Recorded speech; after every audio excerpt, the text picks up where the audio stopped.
తెలంగాణ ఉద్యమం భారత రాజకీయ చరిత్రలో ఒక విశిష్ట అధ్యాయం. ఇది కేవలం రాష్ట్ర విభజన కోసం సాగిన పోరాటం కాదు. ప్రజల ఆత్మగౌరవం, గుర్తింపు, హక్కుల కోసం సాగిన సామూహిక ఉద్యమం. ఈ ఉద్యమం కీలక మలుపులో ఉన్న సమయంలో రాష్ట్ర ఏర్పాటు అనివార్యమైన పరిస్థితుల్లో అప్పటి కేంద్ర ప్రభుత్వం నియమించిన justice B N Srikrishna commission media గురించి, ప్రత్యేకించి ఆంధ్రజ్యోతి గురించి చేసిన వ్యాఖ్యలను ఒకసారి గుర్తు చేసుకుందాం.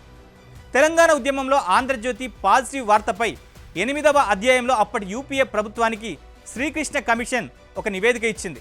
ఇది నేను చెప్పడం కాదు, గూగుల్ చేసినా, నెట్లో వెతికినా కనిపిస్తుంది.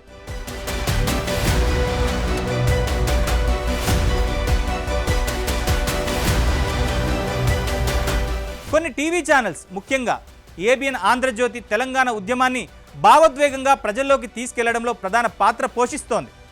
మీడియా కవరేజ్ వల్ల ఉద్యమం వేగం పుంజుకుంటోంది. కొన్ని సందర్భాల్లో ఉద్రిక్తతలు కూడా పెరిగాయి. నాటి సమైక్యాంధ్ర వాదనను బలహీనపరిచేలా ఆంధ్రజ్యోతి పత్రిక పాత్ర ఉంది. ఆంధ్రజ్యోతి పేపర్, ఏబిఎన్ ఛానల్తో పాటు ఆ సంస్థల ఎండి వేమూరి రాధాకృష్ణ ప్రత్యేక తెలంగాణకు అనుకూలంగా ఉన్నారు.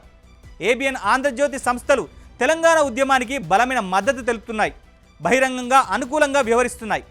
తెలంగాణ డిమాండ్ను వార్తలు, సంపాదకీయాలు, చర్చల ద్వారా బలంగా ముందుకు తీసుకెళ్తున్నాయి. ఉద్యమ భావోద్వేగాలను మరింత ఉధృతమయ్యేలా వ్యవహరిస్తున్నాయి. ఉద్యోగులు, విద్యార్థులు ఉద్యమాలను, బంధులను, ఆందోళనలను లైవ్ టెలికాస్ట్ చేస్తున్నాయి. మీడియా ప్రజాభిప్రాయాన్ని మలిచే శక్తి కలిగిన వ్యవస్థ. మీడియా ప్రభావం ఎంతో శక్తివంతమైనది.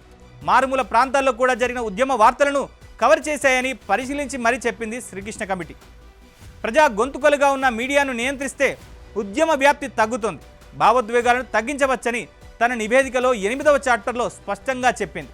ఇది తెలంగాణ ఉద్యమంలో ఏబిఎన్ ఆంధ్రజ్యోతి పాత్ర.